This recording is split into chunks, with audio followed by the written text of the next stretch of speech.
नमस्कार शेतकरी मित्रांनो, आज आपण आपल्या रेड डायमंड पेरूच्या बागेत आहे. आणि आज महत्त्वाचा विषय म्हणजे ह्याला फोमिंग बसणार आहे 1 ते 2 दिवसात.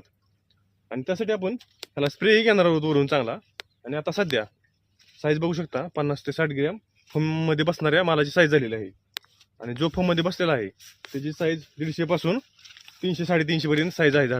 तर आता सध्या आपल्याला कोणत्या गोष्टीची गरज आहे, तर जो फोममध्ये माल आहे तर बघू शकता त्याची चांगली साईज झाली पाहिजे आणि त्यात गुढीही वाढली पाहिजे.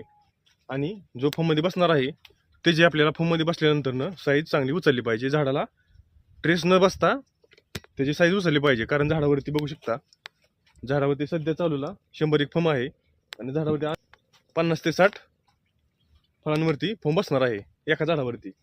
त्यामुळे झाडावरती लोड वाढणार आहे.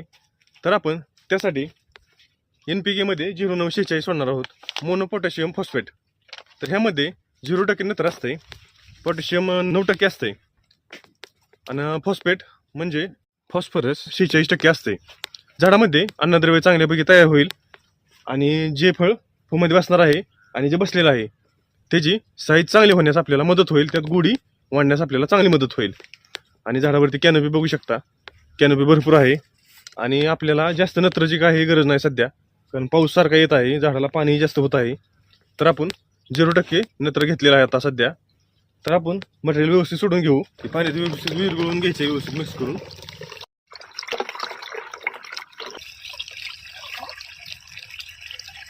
आणि आपण 0946 तुमच्या बागेवरती फोम बसलेला असेल किंवा बसणार असेल किंवा भरपूर शूटिंग असेल तर त्या पिरियडला तुम्ही 0946 हे एकरी एका टायमिंगला 2 किलो वापरू शकता. त्यापेक्षा जास्त वापरू नका, कारण जास्त जर प्रमाण झाले पोटॅशचे तर झाडावरील फळ लवकर पिकू शकते, लहान फळ पिवळे होऊ शकते. तर त्यामुळे जास्त प्रमाण त्याचे वापरू नका. एका वेळेस 2 किलो ते 2.5 किलोपर्यंत वापरू शकता. आणि 15 दिवसाच्या गॅपने तुम्ही रिपीट ती करू शकता. तर शेतकरी मित्रांनो, चला आपण व्यवस्थित सोडून घेऊ ते.